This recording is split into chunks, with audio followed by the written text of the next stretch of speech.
नमस्कार दोस्तों, स्वागत है आपका मेरे YouTube चैनल पे। मेरा नाम अभिलाष कुलश्रेष्ठ है। काफ़ी दिन बाद मैं वीडियो बना रहा हूँ। इस वीडियो में मैं बात करूँगा जिन लोगों ने आरआरबी यानी जो रेलवे रिक्रूटमेंट बोर्ड है, जिन्होंने पब्लिक प्रोसिक्यूटर के लिए अप्लाई किया है और चीफ लॉ असिस्टेंट के लिए जिन्होंने अप्लाई किया है, तो वो लोग अपने एग्ज़ाम की क्या स्ट्रैटेजी रखें, तो किस तरीके से आपके 75+ मार्क्स स्कोर हो पाएँ, है ना। मैंने आरआरबी मुंबई से पब्लिक प्रोसिक्यूटर का पेपर दिया था और मेरा पेपर हुआ था 12 सितंबर 2025 को। रिजल्ट मेरा आया 11 मई 2026 में। मेरे 77.6 मार्क्स थे। 77 नंबर मान लो, 0.6 तो फिर क्या होता है, कुछ नहीं है। लेकिन यार ऐसा कुछ नहीं है, पॉइंटों से मार्क्स सिलेक्शन रुक जाता है। तो मेरे 77.6 मार्क्स थे और मैंने कैसे तैयारी की थी, देखो मैंने 80 मार्क्स का सोचा था कि मैं 80 नंबर बनाऊंगा, पर 80 तो नहीं बने, हाँ, लेकिन 77 नंबर आ गए। कैसे आए, देखो 50 नंबर का लॉ आना है और 50 नंबर का आपका एप्टीट्यूड आएगा, यानी जिसमें 15 question GK, 15 question reasoning, 10 question science और 10 क्वेश्चन मैथ। तो बहुत लोगों का यही टेंशन होगा कि यार ये मैथ, साइंस और रीजनिंग कैसे तैयार होगी। यार बहुत ईजी लेवल का आता है मैथ उसमें। जब मैंने पेपर दिया ना, बिल्कुल मतलब बहुत ही लो लेवल के क्वेश्चन थे, डायरेक्ट फार्मूला लगा के सॉल्व हो रहे थे। मैंने 10 में से 9 क्वेश्चन सॉल्व किए थे, ठीक है। अब उसका रीज़न ये है कि जब मैंने देखो बीएससी के बाद बीएससी फिजिकल साइंस किया है ना, दिल्ली यूनिवर्सिटी से। उसके बाद मैंने पैरामाउंट में कोचिंग की थी एसएससी की। तो 2013 से 2015 तक मैंने एसएससी के 3 अटेम्प्ट दिए थे। एसएससी में तो नहीं हुआ, लेकिन यहाँ पब्लिक प्रोसिक्यूटर में बड़ा फ़ायदा हुआ यार, उस मैथ का, रीजनिंग का। तो इस वजह से कह लो मुझे मैथ ईजी लगी हो, है ना। तो मैथ ईजी आती है, मैथ कोई कठिन नहीं आएगी। उसका मैं तरीका बता रहा हूँ कि आप लोग किस तरीके से मैथ में और रीजनिंग में मार्क्स बना सकते हैं। मैंने टेक्स्ट बुक का सब्सक्रिप्शन लिया था, कुछ 600-700 रुपये का लिया होगा, तो ध्यान नहीं है कितने का था, 700 का था शायद, है ना। उसमें ना आप टेस्ट पेपर लगाओ, आप उसमें रीजनिंग के सिर्फ टेस्ट पेपर लगाओ, कम से कम 20 टेस्ट पेपर लगा लो, है ना। मैथ के कम से कम आप 15 तो लगा ही लो, 15 लगा लो कम से कम। शुरुआत में आपकी स्पीड धीमी होगी, लेकिन जब 15 तक लगाओगे ना तो आपकी स्पीड भी बन जाएगी। उसमें पता है सॉल्यूशन भी दिया होता है कि किस क्वेश्चन में कौन सा फॉर्मूला लगाया जा रहा है। और जब आप पब्लिक प्रोसिक्यूटर का पेपर दोगे या चीफ लॉ असिस्टेंट का जब आप पेपर दोगे, तो आपके पास इतना टाइम होगा कि आप आसानी से क्वेश्चन कर सकते हो। पैनिक होने की कोई ज़रूरत नहीं होगी। आप रीजनिंग के क्वेश्चन को टाइम दे सकते हो, आप मैथ के क्वेश्चन को टाइम दे सकते हो, मतलब आप फॉर्मूला लगाकर आंसर निकाल सकते हो, इतना टाइम रहेगा आपके पास, ठीक है। क्योंकि मैंने पेपर दिया तो मेरे पास टाइम था, मैं बाकायदा फार्मूला लगा रहा था, फार्मूला के क्वेश्चन का आंसर निकाल रहा था। बहुत ज़्यादा ज़रूरी नहीं है कि आपको हर क्वेश्चन में ट्रिक लगानी है। मैथ के क्वेश्चन में ज़रूरी नहीं है ट्रिक लगानी है। आप अगर कॉन्सेप्ट से भी सॉल्व करोगे और एक क्वेश्चन को सॉल्व करने मान लो 60 सेकेंड या 90 सेकेंड लग रही हैं, तो वो पर्याप्त है, कोई दिक्कत नहीं है, ठीक है। तो आप 10 क्वेश्चन है मैथ के, अगर आपको 10 क्वेश्चन में प्रत्येक में भी फॉर्मूला लगाना पड़ रहा है तो कोई दिक्कत नहीं। तो आप सबसे पहले 10 क्वेश्चन 15 टेस्ट पेपर सॉल्व करो मैथ के, ऐसे ही 20 कम से कम टेस्ट पेपर सॉल्व करो रीजनिंग के, क्योंकि रीजनिंग में नंबर लेना आसान होता है। रीजनिंग एक ऐसा सब्जेक्ट है जिसको क्लास 8th या क्लास 9th का बच्चा भी सॉल्व कर देगा, आप भी सॉल्व कर दोगे, बस फ़र्क होगा टाइमिंग का। तो वो टाइम मैनेजमेंट कहाँ से होगा, वो होगा टेस्ट बुक की जो सब्सक्रिप्शन लोगे ना आप, तो उसमें जब आप 20 टेस्ट पेपर सॉल्व करोगे या 25 टेस्ट पेपर सॉल्व करोगे, तो वहाँ से आपका टाइम मैनेजमेंट बनेगा। तीसरा सब्जेक्ट है इसमें साइंस का। तो साइंस के लिए मैं आपको एक बुक बता रहा हूँ, ल्यूसेंट की साइंस, ल्यूसेंट की बुक आती है जनरल साइंस की, स्पेशल जनरल साइंस आती है, वो ख़रीद लो आप, ठीक। जब थोड़ी सी उसको पढ़ लो ना, बायोलॉजी पे थोड़ा ज़्यादा फोकस करना, फिर वही जो टेक्स्ट बुक है ना, उसमें साइंस के टेस्ट पेपर लगाना, कम से कम 50 लगा लेना। 50 एक टेस्ट पेपर में 10 क्वेश्चन मिलेंगे आपको साइंस के, ठीक है। सेक्शन वाइज होते हैं, जैसे बायोलॉजी के हैं या आपके फिज़िक्स के टेस्ट पेपर मिलेंगे, आपको केमिस्ट्री के मिलेंगे। तो कम से कम 20 तीनों के लगा लेना। तो अगर आपने 60 लगाए और एक टेस्ट पेपर में 10 क्वेश्चन है तो 600 क्वेश्चन लगा लिए। 600 में से अगर 5 भी फंस गए ना, तो भाई साहब आपका लगाना सफल हो जाएगा, ठीक। तो आप टेक्स्ट बुक का सब्सक्रिप्शन लेके उसी से साइंस लगा लो कम से कम 60 टेस्ट पेपर, रीजनिंग लगा लो कम से कम 20 और मैथ लगा लो कम से कम 15, कम से कम 15, ज़्यादा से ज़्यादा तो आप 20 लगा लो तो बहुत ही अच्छा है। और अब आ जाओ जीके पे।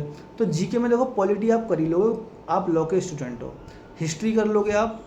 अब मैंने तो हिस्ट्री इसलिए कर ली, 2-3 क्वेश्चन आए थे क्योंकि यार एसएससी के टाइम पे पढ़ी थी, फिर उसके बाद जब जुडिशरी के पेपर दे रहे हैं इसमें जीएस तो पढ़ते ही है ना यार, तो ऐसे ही आप लोग भी हिस्ट्री के कर ही लोगे।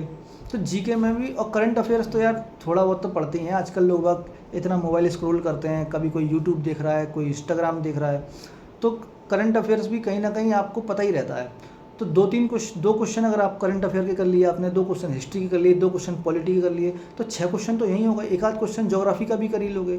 ज्योग्राफी इतनी बुरी तो नहीं है हम लोगों की कि हम ये ना बता सकें कि इंडिया सबसे लंबी बाउंड्री किस देश के साथ शेयर करता है, तो बांग्लादेश। इसी तरीके के मतलब एक तो मैंने एग्जाम्पल बताया, बहुत ईजी क्वेश्चन है ये, है ना। तो अब जैसे देखो मेरे पीछे मैप लगा हुआ है, अगर आपने मैप देख लिया ना इंडिया का थोड़ा ध्यान से, खास करके नॉर्थ ईस्ट स्टेट किसके साथ बाउंड्री शेयर कर रहे हैं किसके साथ नहीं कर रहे हैं, तो आप मान के चलो एक क्वेश्चन तो आपका मैप से आ जाता है कई बार। मेरे क्वेश्चन पेपर में ज्योग्राफी का क्वेश्चन आया था क्या, कि लौटते टाइम जो वर्षा होती है ना वो कौन से मानसून से होती है, मतलब जो रिट्रीट मानसून होता है तो वो वेस्टर्न वो होता है ना, पश्चिमी विक्षोभ बोलते हैं उसे, ठीक है। तो ऐसा क्वेश्चन आया था, मानसून से रिलेटेड था। तो इजी क्वेश्चन आएंगे, कोई टफ नहीं आएगा। आप 80 मार्क्स का टारगेट बनाओगे तो आपके पक्के 75 नंबर बन जाएंगे, और 75 मार्क्स आ गए तो कोई रोक नहीं सकता आपका सिलेक्शन। क्योंकि मेरे आरआरबी मुंबई में टोटल 4 वैकेंसी थी, एक कैटेगरी की सीट थी और बाकी 3 जनरल की थी, ठीक है। इस बार आरआरबी मुंबई में 2 सीटें, दोनों जनरल की हैं। जनरल की कट ऑफ कितनी गई मेरे टाइम पे, 69.3। मेरे मार्क्स कितने थे, 77। तो जब मैं 77 बना सकता हूँ तो क्या आप 77 आप नहीं बना सकते, आप भी बना सकते हो। तरीका वही रखना है। अब लॉ पे आ जाओ भाई, लॉ में एकदम इजी क्वेश्चन आएंगे, कोई बुक नहीं पढ़नी, कोई कुछ नहीं करना, सिर्फ बेयर एक्ट पढ़ो अच्छे से। बेयर एक्ट मतलब रट लो, बेयर एक्ट खा जाओ उसे, बेयर एक्ट को, ठीक है। जूरिस्प्रूडेंस में ए के जैन की दुक्की आती है, ए के जैन की दुक्की मतलब डी वाले जानते होंगे, है ना, दुक्की बोलते हैं उसे। उसमें सारे टॉपिक मिल जाएंगे जो आपके पब्लिक प्रोसिक्यूटर के पेपर में आने हैं। उसके अलावा क्रिमिनल सोशियोलॉजी में मैंने एक प्रांजपे की बुक आती है, वो खरीदी थी, बड़ी महंगी आई यार, कुछ 700-800 रुपये की दी थी, इतनी मोटी बुक है वो पूरी बुक काम की नहीं है, उसमें से कुछ ही टॉपिक हैं काम के। तो 4-5 पन्ने लिए A4 साइज़ के, उन पर सारा सिस्टम उतारा, बस वही पेपर से पहले रटे, दोनों क्वेश्चन उसी से फंस गए थे मेरे, ठीक है। तो आप इस तरीके से लॉ पढ़ लो। लॉ में बिल्कुल इजी क्वेश्चन आएंगे, कुछ बाहर का नहीं है, मतलब कुछ भी ऐसा नहीं आएगा जो आपको परेशान करे। हाँ, केस लॉ जरूर परेशान कर सकते हैं। मेरे पेपर में एक क्वेश्चन आया था, उसका था यार वो पूछा था कोई शायद MC Mehta versus union of India कोई केस था, उसका ईयर पूछ लिया था कि किस ईयर में डिसाइड हुआ था। तो यार अब इतना ईयर वगैरह कौन याद करता है, तो वो वाला मैंने क्वेश्चन छोड़ दिया था, ठीक है। टोटल 49 अटैम्प्ट किए थे मैंने, 3 मेरे गलत हो गए थे, और हाँ 3 गलत हो गए थे, बाकी मेरे सारे सही थे। तो मेरे कुछ 45 मार्क्स बने थे, क्योंकि माइनस मार्किंग भी थी ना उसमें। तो 50 क्वेश्चन थे, 50 में से मैंने एक छोड़ दिया, बचे 49, 3 गलत हो गए। तो 3 गलत होते ही कहाँ पे आ गए, 46 पे आ गए। 46 में से फिर ये वाले नंबर और कट जाएंगे, 0.3 करके 0.9 कट जाएगा, तो मेरे 45 मार्क्स थे कुछ, है ना, लॉ में। और 32 मेरे आए थे उसमें जो GK वाला पोर्शन था, एप्टीट्यूड वाला। तो इस तरीके से मेरे 77.6 बने थे, तो 77 नंबर आप मान लो। तो इसी तरीके से आप भी 80 मार्क्स का टारगेट बनाओ। 80 मार्क का मैंने बनाया था, और 80 तो नहीं बने, हाँ इतने ज़रूर बन जाएंगे। तो जब आप बड़ा सोचोगे तो उतने तो बन ही जाएंगे जितने कट ऑफ निकालने के लिए ज़रूरी है। तो जब इस बार जब 69 कट ऑफ गई है, तो हो सकता है इस बार 70 बन जाए या 72 चली जाए, इससे ज़्यादा नहीं जाएगी। और सेम चीज़ आपको चीफ लॉ असिस्टेंट में फॉलो करनी है।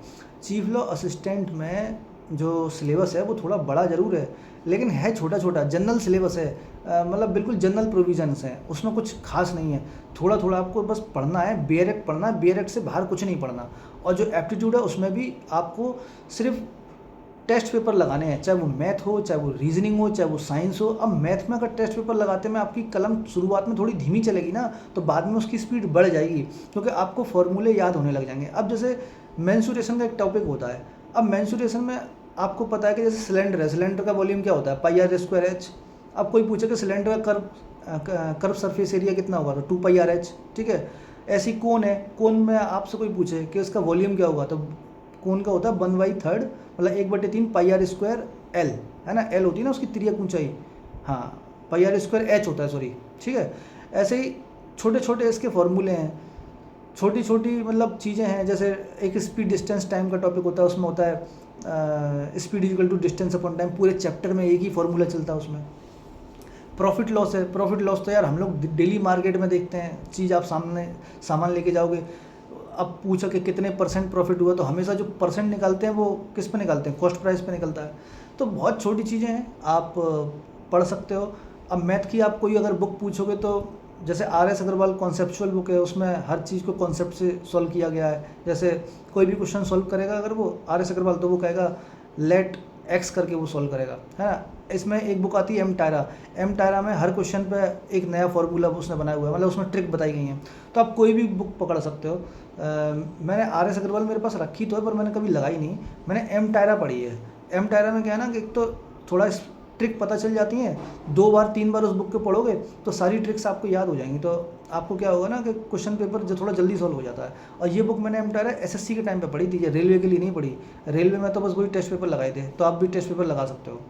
उसके बाद और क्या बताना था आप लोगों को। हाँ देखो, मेरे जोन में जो लोग CLA बने हैं, जो लोग चीफ लॉ असिस्टेंट के तौर पे आए हैं, उनका मैं कुछ इंटरव्यू डाल दूंगा। मतलब उनसे मैं पूछ के उन्होंने कैसे तैयारी की, या मेरे अलावा जो 2 पब्लिक प्रोसिक्यूटर और हैं मुंबई जोन में, उन्होंने कैसे प्रिपरेशन की, उन्होंने कहाँ से पढ़ा, क्या उनके सोर्सेज थे, वो सारी चीज़ें मैं अपने चैनल पर डालूंगा। आप लोग चैनल को सब्सक्राइब कर लो। और अगर मुझसे कोई क्वेश्चन है, मुझसे कोई क्वेरी है, तो मेरा इंस्टाग्राम अकाउंट आपको मिल जाएगा डिस्क्रिप्शन बॉक्स में, टेलीग्राम का लिंक मिल जाएगा, तो सारी चीज़ें मिल जाएंगी। तो आप लोग मेरे चैनल के साथ जुड़े रहो, सारी चीज़ें मैं आपको बताता चलूँगा किस तरीके से आपको तैयारी करनी है पब्लिक प्रोसिक्यूटर के लिए।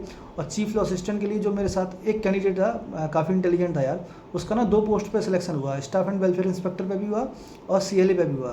तो मैं उसका इंटरव्यू डालूंगा कि उसने कैसे प्रिपरेशन की एक बार में 2 एग्ज़ाम के लिए। यार मेरी तो इतनी ताकत नहीं थी कि मैं CLA और PP एक साथ लेके चलूँगा, तो यार कोर्ट भी तो जाते थे ना, कोर्ट जाते हैं, कोर्ट से आने के बाद टाइम ही कहाँ मिलता उतना। तो जो भी टाइम मिला उसमें सिर्फ कानून पे फोकस किया, एप्टीट्यूड पे तो फोकस ही नहीं किया मैंने ज़्यादा। उतना ही बस कि यार 10 पेपर रीजनिंग के लगा लो, 10-12 पेपर मैथ के लगा लो, और साइंस के लगा लो 40-50 पेपर, बस सिर्फ यही किया और कुछ नहीं किया, है ना। तो दोस्तों इस वीडियो डिस्कशन में बस इतना ही है। अगर आपकी कोई क्वेश्चन है, कोई क्वेरी है, तो आप लोग मुझे इंस्टाग्राम पे और टेलीग्राम पे पूछ सकते हैं। Thank you.